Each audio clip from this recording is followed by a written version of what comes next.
Ontario's political leaders make their final pitches on the campaign trail. We check in with voters. I voted on the first day the polls opened, the early polls opened, yeah. No, I don't think I'm planning to vote this year. Oh my God, I feel so bad. How you're feeling ahead of Thursday's vote, and her daughter was one of the shooting victims on the Danforth that night. With gun violence on the rise, Ottawa prepares to introduce new gun legislation tomorrow. Plus, so young, so much life, so much he could give to the community, you know what I mean? Plus, remembering a young Punjabi rapper who rose to fame in Brampton tonight, what we've learned about his death. This is CBC Late Night News.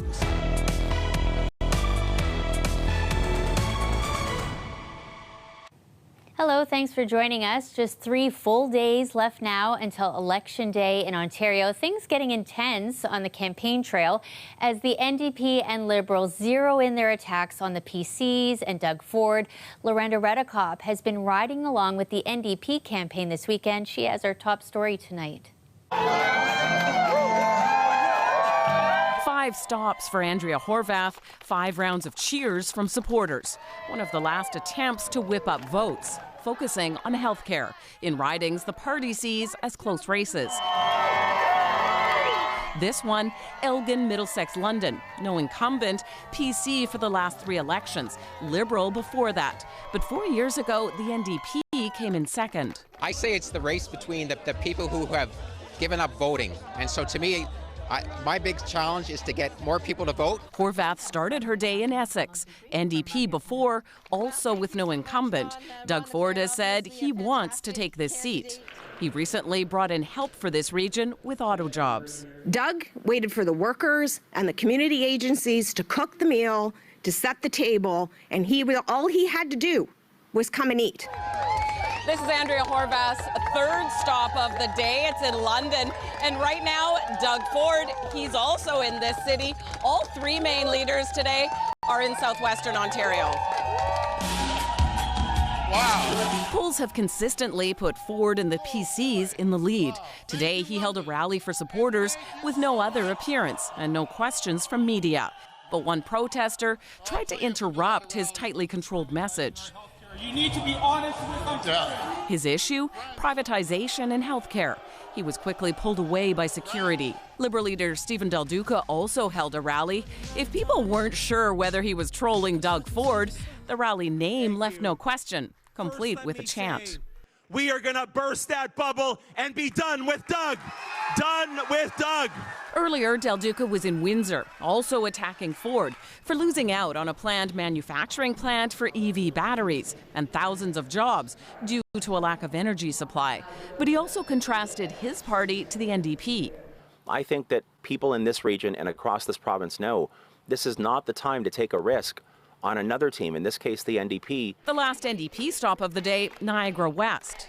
PC Sam Oosterhoff, a social conservative, easily won the last time and is running again. But the NDP feel they have a shot. Our campaign manager just said that we only have a dozen signs left or something. They're all here, so they're flying out the doors. Over the next 3 days, we'll see which ridings the parties feel need that final extra boost before Election Day. Lorenda Redekop, CBC News, Fenwick. Okay, so that's what the leaders have to say, but what are you thinking? Dale Manukduk toured the GTA tonight talking with voters. He has this check-in. It's the last weekend of campaigning before Election Day on June 2nd. If you got one of these in the mix. And we're having some technical difficulties there. Continuing on now to other news, it has been 2 weeks since a mass shooting at a grocery store in Buffalo where 10 black people were killed in a racist act of violence. Today in Fort Erie, a group of people rallying together in support of their neighbors to the south. So much going on, but to not become desensitized by what's going on. And I feel like that's part of the purpose of this walk, is to become sensitive to what's happening around us. This is my first march, and I just feel like it's time to say enough. We just want to stand up and do what we can do from this side of the border. The march started at the Fort Erie Dollhouse along the Niagara Parkway. The organizer says the march was to honor the victims and stand up against racism. And for the second time in less than 2 weeks, the U.S. president has traveled to join a community in mourning after a mass shooting. Joe Biden and First Lady Jill visiting Uvalde, Texas. They paid their respects at a memorial to the 19 young students and 2 teachers killed by a gunman last Tuesday. They stopped, as you can see, touching each victim's photo. The Bidens later attended a church service and spent several hours talking to families who lost loved ones as well as survivors. Now, their visit comes as the U.S. Justice Department says it plans a formal review of why police delayed confronting the shooter. Well, gun violence here happens far less than in the U.S. New numbers from Statistics Canada suggest it's been climbing in the last 5 years. Talia Ricci looks at calls for more action.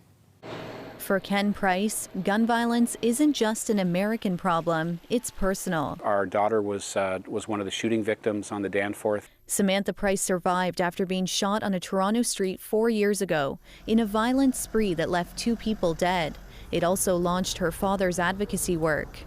We fully respect that a number of handguns that are used for crime and for menace come across the border, and we certainly hope that resources go towards that. Following the recent mass shootings in the U.S., Justin Trudeau assured Canadians safety is top of mind. We've just recently further strengthened background check requirements for purchasing firearms in Canada. A new report from Stats Canada found firearm-related homicides rose 37% between 2009 and 2020, and handguns were the most commonly used weapon. One expert says the report's findings aren't surprising, but paint an incomplete picture. Unless we start understanding why, right? So is it related to higher rates of unemployment, higher rates of poverty? The report also stresses gaps in the data, including how many of the guns used in crime were acquired legally. But Voisin says there is a correlation between gun access and gun homicides. In societies where there are more robust gun control laws, particularly in terms of a waiting period and limiting military-style firearms, that there are lower rates of homicides. Advocates like Price say there's still more work to do. We cannot be complacent. And if anything, it should teach us that we should be on a different path than the one they are taking in the United States. Price will be watching closely to see what changes could be coming. The federal government is expected to table a new firearms bill as early as Monday. Talia Ricci, CBC News, Toronto. Returning to our top story now, the election. It's happening on Thursday. Earlier, you saw what the leaders had to say this weekend, but what are you thinking? Dale Manukduk with that story now. It's the last weekend of campaigning before Election Day on June 2nd. If you got one of these in the mail, you'll know that early voting is over. So have people voted? Are they undecided? Do they plan to vote? Are parties' messages cutting through? Let's talk to some Ontarians. And what are the issues that are most important to you? I don't know, truthfully.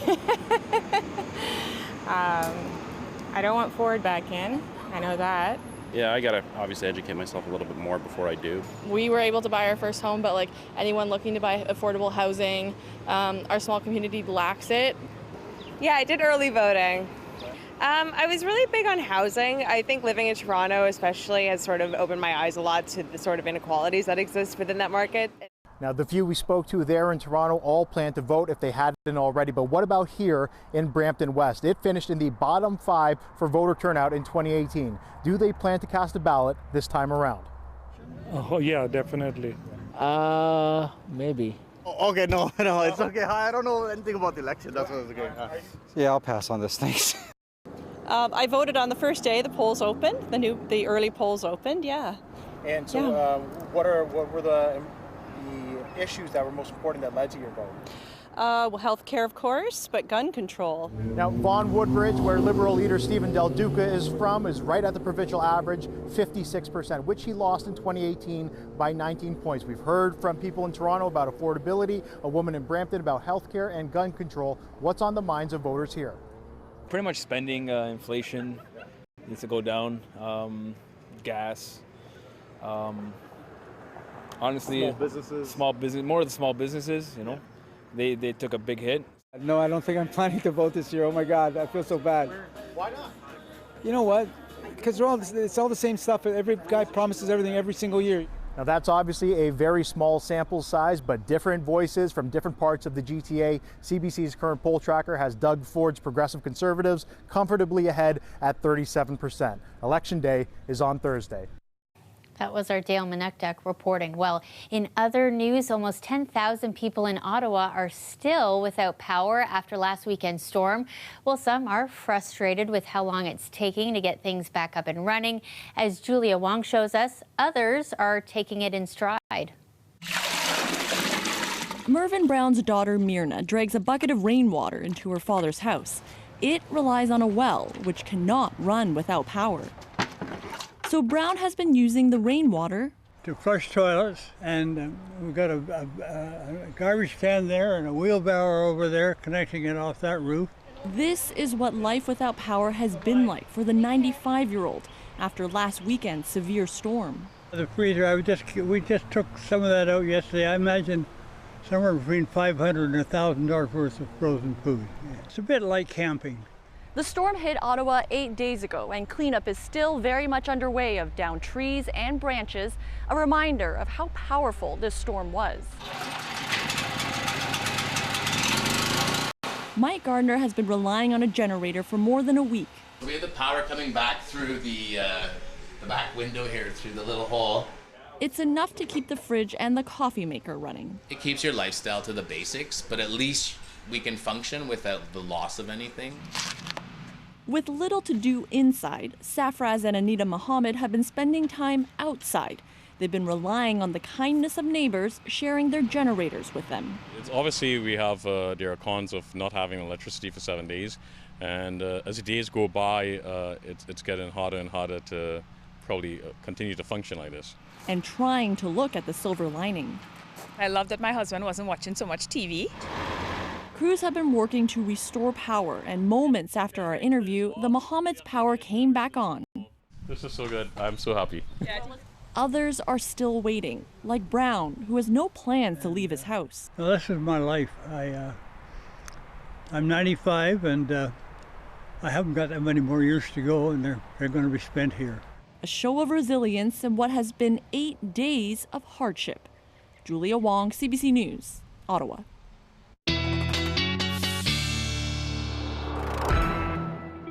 Sophia Cambalia is here with us. Again, just seeing those visuals of the trees, it still is so mind-blowing. The scope of this storm is still so unbelievable. Yeah. We'll be unpacking this one for a while, the stats and just the sheer magnitude of where this storm went, literally from Michigan all the way up to Montreal.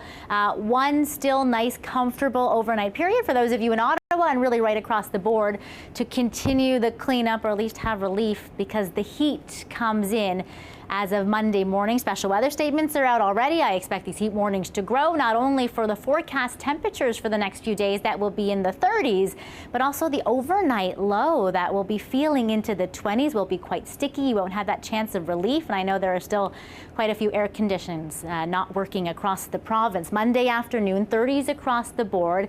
If I lay the Humidex on for you now, feeling like the mid-30s Monday, even warmer for Tuesday. Time for that seasonal reminder to not leave any young children, babies, or pets in a vehicle for any prolonged period of time. Coming up, I'll tell you about the storm risk that goes along with all of this in the long range on Wednesday.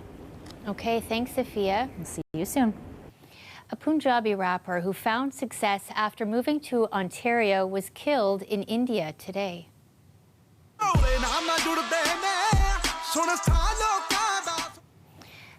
Sidhu Moosewala was shot and killed in a car in the Punjab state of India around 5:30 local time. Police say it was likely the result of, quote, inter-gang rivalry. The 28-year-old moved to Brampton in 2016, where his music career took off. He played to sold-out crowds in Winnipeg and Toronto. We spoke to community members today about their reaction to his death. Honestly, it hurt me so badly because I was just like, what a great guy. And you know what I mean? He was such a nice guy, and he didn't deserve it. He was so young, so much life, so much he could give to the community. You know what I mean? And like it's a huge loss because like he was one of the celebrities for Brampton. You know, it was a huge name, so it's a big loss. And I honestly think in Punjabi language, I don't think there was anyone else like him at the moment. So honestly, yeah, he brought a lot of energy. So I was just so excited. I was like, you know what? Like one of these days, maybe he does a shoot one here. You know, maybe he does a music video here. You know, we never got the opportunity to meet him again. It really hurts, you know what I mean? Others paying tribute online, including Canadian actor Lily Singh. She encouraged fans to take a moment and listen to Moosewala's record, saying through his revolutionary music, he will live on beyond the care he had for his community. He created the soundtrack that made many of us feel seen, a perfect blend of hip-hop, rap, and folk music. It's time now for a short break, but first a note about our special election coverage on Thursday. The voting has begun. Ontario is going to elect its 43rd government on June 2nd. Join me, Dwight Drummond, on election night for Ontario Votes 2022. We will have live coverage as the results roll in. There will be a special stream with ASL translation and closed captioning. Tune in election night. Our coverage begins at 8 p.m. on CBC Television and CBC News Network. See you then.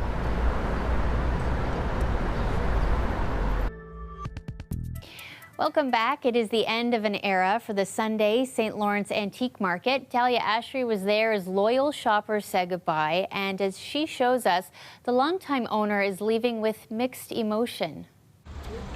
All sorts of people make their way down to the St. Lawrence Antique Market on Sundays.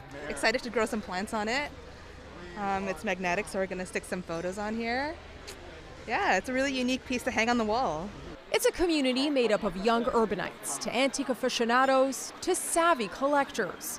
Marlene Cook launched the business 31 years ago out of St. Lawrence Market. Last walk in this place. So I know. How are you feeling now as we're walking? Well, here? I'm feeling I can't shop, but it's very sad. It's very sad.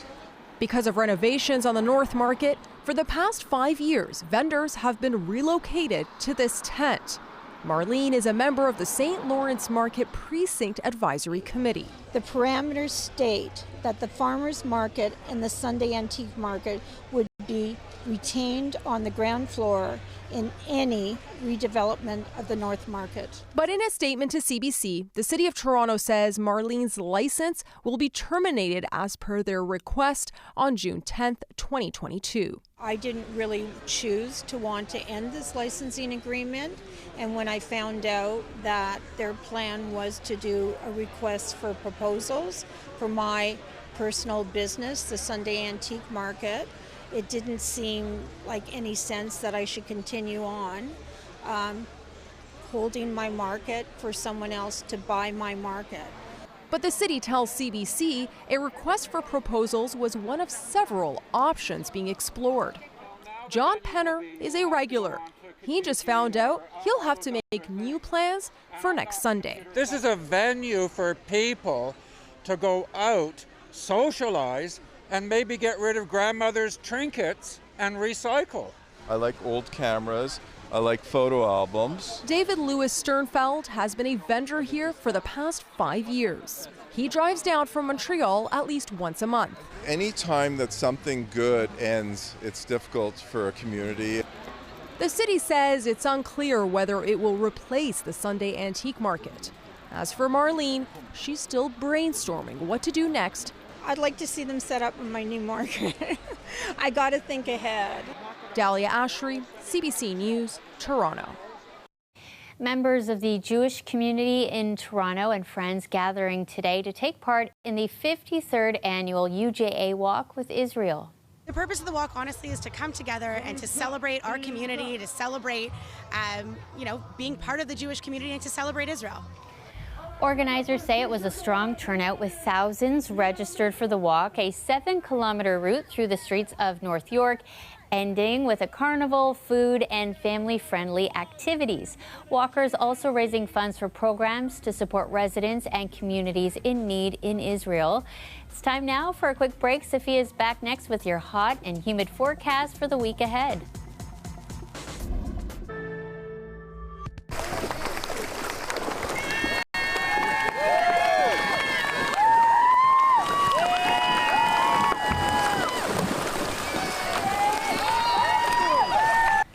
Well, that is Mike Shorman finishing a crossing of Lake Erie by paddleboard. He enters the record books as the first paddleboarder with disabilities to ever cross Lake Erie and to ever cross from one country into another. He was diagnosed with Ramsay-Hunt syndrome 4 years ago. That's a chronic neurological condition. Today marks the completion of the first of 5 crossings. Shorman will attempt all 5 Great Lakes this summer, all as a fundraiser for youth mental wellness. The next crossing is Lake Huron in mid-June. Beautiful day for that. Well, today at Christie Pitts Park, Councillor Mike Layton kicking off Bike Month with his annual Bike with Mike Festival. We're about to start Bike Month, and that means get out your two-wheeler, dust it off, pump up those tires, grease up the chain, and give it a try, right? Like, it's a healthy and a way to get around. You don't get stuck in traffic, and it really does reduce our emissions. That is Layton speaking about the benefits of taking your bike. He says this will keep us both healthy and green. Folks were very happy to return to the festival, which last took place in 2019 because of the pandemic. It was a chance to celebrate cycling in Toronto, get their bikes tuned up, and learn about bike safety. Kids also having some fun taking part in trike races and face painting.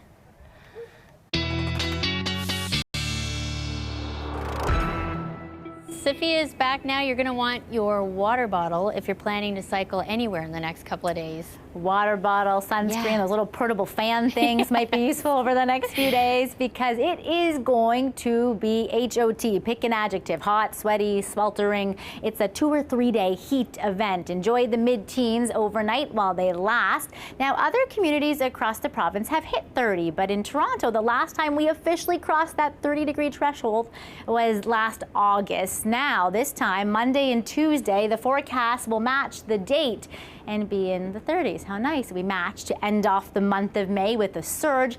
You'll be a little cooler over the next couple days if you're near the lake shores. It's a little bit of lake breeze relief, but Monday, Tuesday, Wednesday, a multi-day heat event with humidex values approaching the high 30s. Really sticky. Remember to stay safe. Problematic for anybody with any breathing or respiratory illnesses. Wednesday, storm risk as well will take us back down to earth, but I want to point out the overnight lows Monday and Tuesday will feel into the 20s, so you don't get that overnight cooling relief. Wednesday, storm risk. Everything comes to a head midday. Timing is still to be determined, but it will eventually put an end to this big ridge of high pressure and take us down, Shannon, about 10 degrees. Well, noticeably cooler for the end of the week. What a ride. Okay, thanks, Roller Sophia. coaster. Yes, have a great week. That is our show for you tonight. Thank you so much for watching. You can stay caught up on news anytime on our website, cbcnews.ca. We'll